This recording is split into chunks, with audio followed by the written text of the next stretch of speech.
তুমি না তওবা করেছিলে? তুমি না শুধুমাত্র আল্লাহর জন্য সবকিছু ছেড়ে দিয়েছিলে? বুঝতে পেরেছিলে কোথায় তোমার আসল ঠিকানা? ভুলে গেছো?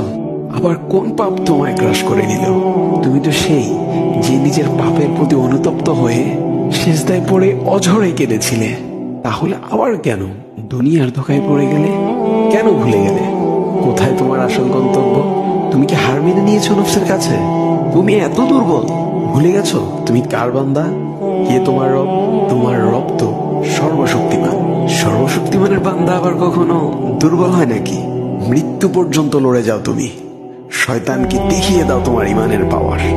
শয়তানের ধোঁকায় পড়ে অনেক পাপ করে ফেলেছো, তাই নিরাশ হয়ে গেছো তুমি, তাই না? তুমি কি জানো না তোমার রব কতটা মহান? তিনি তো তোমাকে ক্ষমা করার জন্য অপেক্ষা করছেন। তাই ফিরে আসো সেই রবের দুয়ারে, যার দুয়ার কখনো বন্ধ হয় না। ভিডিওটি ভালো লাগলে একটি শেয়ার করে দিবেন, হয়তোবা আপনার একটি শেয়ারও কারো হেদায়েতের ওসিলা বনে যাবে।